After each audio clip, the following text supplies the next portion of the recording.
So Putin and Zelensky have been playing chess, and Zelensky just recently set three very important traps. I'm going to talk about each of those. One's on a military level, one's on a political level short term, and the other is political and economic long term. So let's get right into this and look at these three traps. So thing number one. So Putin came out at the end of April and he said that he's going to have a ceasefire for 3 days, to, a goodwill gesture, that sort of thing. And really, everybody can see right through it. It's just to protect his parade. Well, Zelensky came out and said Russia's worried that the parade is in question, and they're right to be worried. Like he was not backing away and going, well, maybe we should consider this. No, you're right. We're going to hit that parade. The war must be felt from where it came from, he said. And he was also talking about it at the same time that he was talking about how we are maximally accelerating the creation of Ukrainian ballistics. Our long-range capability is clear and effective guarantee of security for Ukraine. And in that context, he was talking about how they have ballistic missiles and they're trying to accelerate the development of them. Zelensky vowed to make Russia, quote, feel the war, unquote, as missile programs heats up. Okay. Then Budanov said guests at Putin's May 9th Victory Day parade should bring earplugs. Well, that was kind of ominous. Zelensky warned that Ukraine cannot guarantee the safety of world leaders in Moscow on May 9th. And that's going to have some effect as well. Now, the Victory Day parade, it's very important to Putin. This is kind of him showing, it's kind of peacocking, showing the world, look how tough I am, right? Okay, well, what happens if the Victory Day parade gets hit? So Putin's in a real quandary here. So if Zelensky has threatened to attack the parade, Putin can call it off, or he can have enough defenses to stop it. But you got to make sure that you can have enough defenses to stop it. And like Darth Putin was talking about how a large gathering of Russian military personnel and equipment is not a military target. A church service for Easter is. Yeah. So this is certainly clearly a legitimate target. Now, to protect that legitimate target, there are rumors that there are 280 air defense units for the 9th May parade in Moscow, with additional systems coming from other places, including other countries, as I understand. I hear some are coming from Belarus and maybe Kazakhstan. I could be wrong about those. That was more rumor than, but at any rate, the defense includes Don 2N, Nebo M radars, S-400, Panzer S-1, Tor M2 on rooftops. So they're going to try to protect this thing. Now, that also raises another question. If they're moving these 280 units there, where are those 280 units not that they were deployed to before? Now, it could be that the whole goal is to do something that humiliates, spread some blue and yellow or something to show, we could have done that. We don't know. I'm pretty sure Budanov has something up his sleeve. I don't know what it is that's up his sleeve, but it could be a lot worse. Jay in Kyiv commented on how it's almost like Ukraine conned Putin into moving all Russia's air assets or air defense systems into Moscow so Ukraine can devastate some juicy targets elsewhere. Maybe that's the plan. I don't know. Ryan Macbeth was talking about how the Houthis recently hit the Ben Gurion airport in Israel.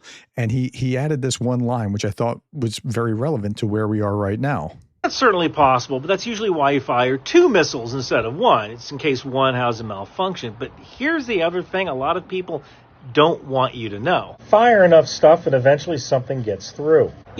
That's right. If you fire enough stuff, something gets through. And yeah. So do I think it's going to look like this on May 9th? No, I don't. I don't think that that's actually what's going to happen. I think there's going to be something beforehand. There's going to be something elsewhere. There's going to be, but I don't know that Putin's going to call off the parade. That would show some incredible weakness. But that they're so agitated. So here's Medvedev saying the scum understand that in case of a real provocation on Victory Day, no one guarantees that Kyiv will see May 10th. Well, let's talk about May 10th, because May 10th parade is going to be really boring. But this is the day that the victors over the Nazis were converted from liberators into occupiers for much of Eastern Europe. And that's actually what's happened. So we ought to be talking about what happens on May 10th. At any rate, there will be no Victory Day parade in occupied Sevastopol this year, according to the governor, who stated that the decision was coordinated with the Russian Ministry of Defense. So they know that they can't do it. It's just an open question whether it's going to happen or not happen in Moscow. But it looks like the parade's going to go on, and we'll see what happens. Okay, now this leads us to thing number 2, and that's the short-term effect politically. So again, Zelensky said he can't guarantee the safety of world leaders in Moscow on May 9th. Now, you don't want to kill Xi while he's there in May 9th, but I mean, it is a really juicy target, and Xi is kind of almost like cover for being there. Now, Zelensky actually thought, okay, let's do this. Let's call for a 30-day plan. Let's 30-day peace, and they wouldn't go for it. Okay, well, let's have a 3-day ceasefire, and let's call it a 3-day ceasefire starting on May 7th, not on May 9th, or May 8th is when they're going to 8, 9, 10 is what they were planning to do, but for 30 days. If Russia doesn't agree, there'll be no ceasefire on May 9th. Okay, now, can they actually live up to that? And I highly doubt, and most people do doubt that they're going to be able to live up to that. But nonetheless, Putin's friends started peeling off. Prime Minister Modi not going. And then you saw Fico doubling down. Zelensky's wrong if he thinks that the threats will stop the Victory Day events in Moscow and foreign delegations from attending. So he's still going. Xi is still going. So Fico's going. Xi is going. And Vucic, from Serbia, he got sick all of a sudden. It was interesting how that played out. Even Belarus's President Lukashenko, Putin's best buddy, is going, you know what? I might be late on that day. Okay, so that started happening. Now, here's General Ben Hodges talking about it. Nobody believed Russia would live up to any ceasefire. Let's hear what he has to say. It absolutely is a legitimate target, number one. Number two, when the Russians first proposed the 3-day ceasefire, the Ukrainian prime minister immediately said, why 3 days? Why not 30 days?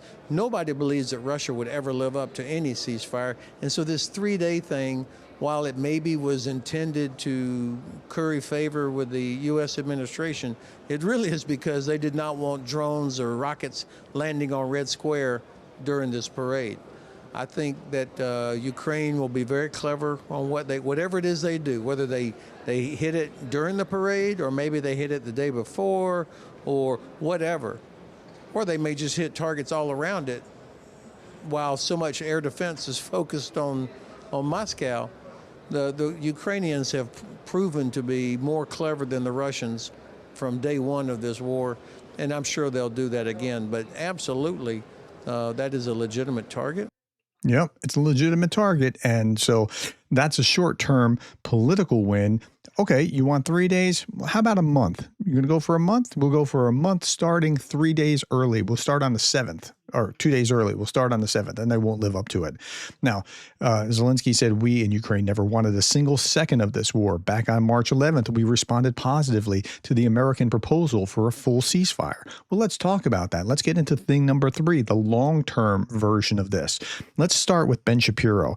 And if you're on the left side of the spectrum, it's going to be hard for you to listen and go, Ben Shapiro is making sense and he's conservative. Well, he is. He went to visit Zelensky and now he's talking this way. Listen. Basically made clear that he wants to take the rest of Ukraine. So far, Putin has offered 0 concessions in order to get to the table right now, which is why, by the way, it is good that the United States is doing the thing that it should have been doing all along, which is pressuring Vladimir Putin with the reality that the West is not simply going to allow him to walk into Kyiv. According to the New York Times, Ukraine is now getting more help in its war with Russia. A Patriot air defense system that was based in Israel will now be sent to Ukraine after it's refurbished. 4 current and former U.S. officials said in recent days, Western allies are discussing the logistics of Germany or Greece giving another one, which of course would be necessary given the fact that Kyiv was hammered just a couple of weeks ago. We were in Kyiv to interview Vladimir Zelensky. I left the next day. There was a massive attack on Kyiv that ended up killing something like 12 people and injuring another 60. So the abandonment of Ukraine is a figment of the imagination. Ukraine is not, in fact, being abandoned, which is good. Meanwhile, yeah, Ukraine's not being abandoned by the U.S. Well, part of that is because Zelensky's going along with the idea of a ceasefire. He's been saying this for 50 some odd days. I'll show you that in just a moment. Russian President Vladimir Putin indicated that Russia maintains the initial objectives of the war in Ukraine, which are tantamount to Ukraine's surrender. Okay, that's where Russia is. Here's the actual facts. Zelensky agreed on March 11, 2025, March 11 to, okay, so here, 55 days he's agreed to a ceasefire. Putin stated that he agreed, and then he hasn't acted on that for 48 days.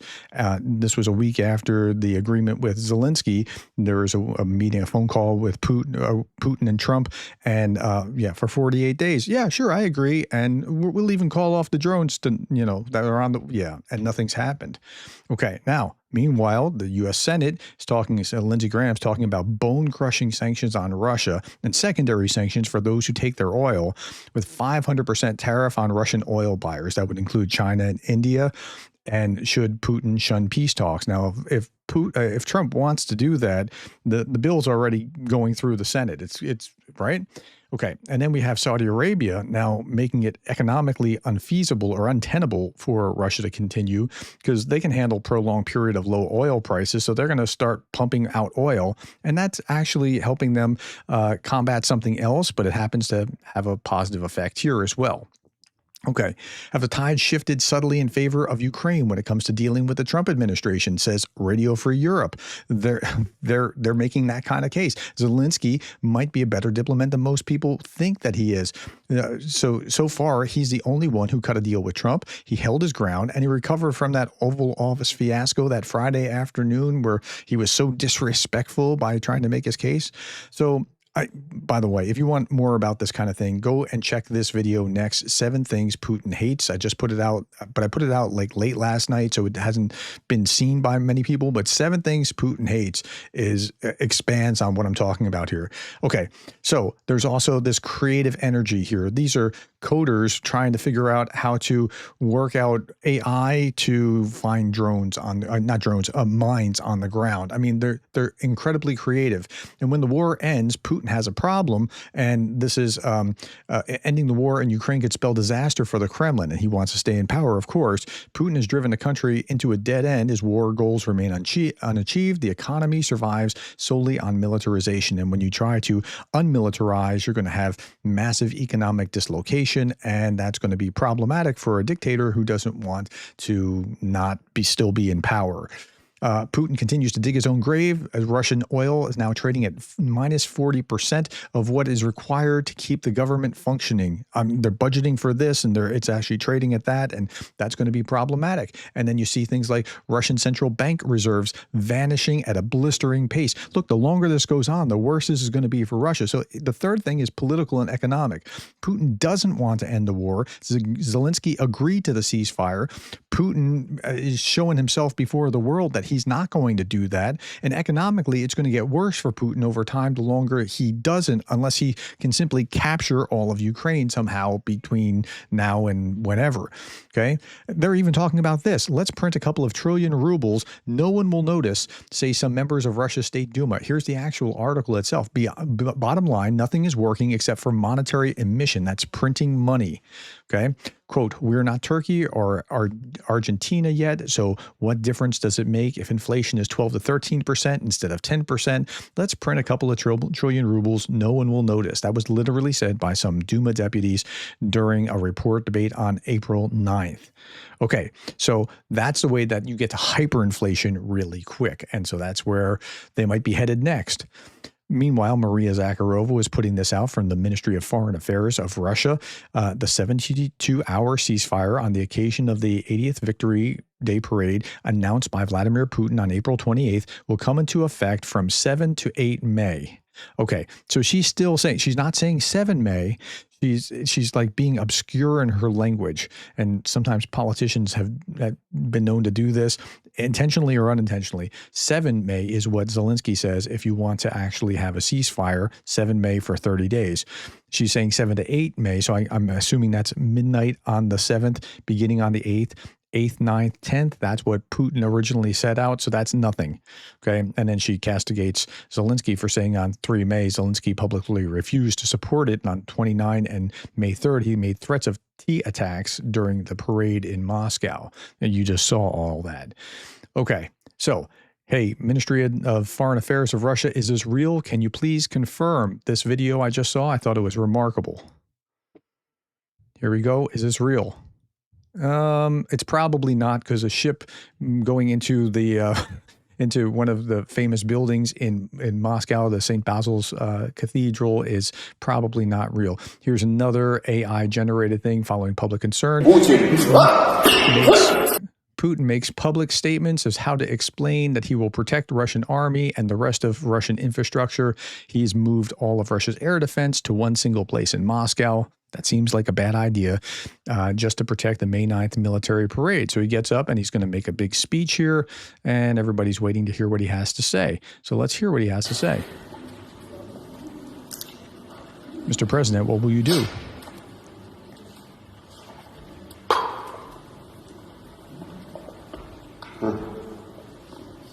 Mr. President?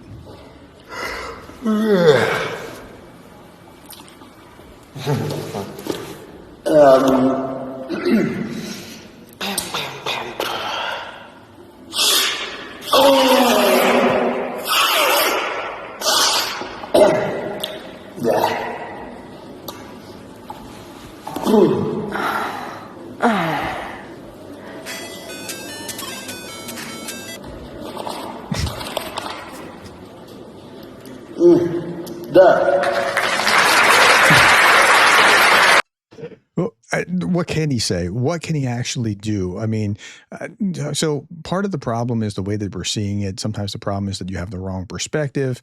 You know, I never thought about this, but from the kid's perspective, they just looking at animal butts in this little meme, right? I mean, so okay, that's where we are. So again, my whole thesis is this: Zelensky set clever traps. One is military, one is short-term political, and one term is long-term political and economic.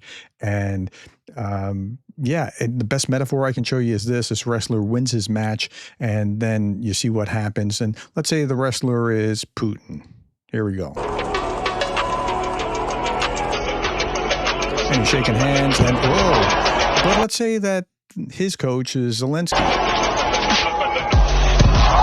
Yeah, I think it's just like that. I think that's what's happened here. And you can go back and rewind that again if you want. Well, I'll rewind it again, show you what it is. Yeah, it's kind of like this. He's anticipating it. Yeah, and there it goes. All right, my friends, that's all that I have for you. Tell me what you think about this. Put it in the comments below. If you're not a regular subscriber, please consider subscribing. I do these videos every day trying to keep you informed about what's going on in the war in Ukraine. Thank you for the time, the likes, the shares, the subscribes, and thank you for being the kind of person that cares about Ukraine.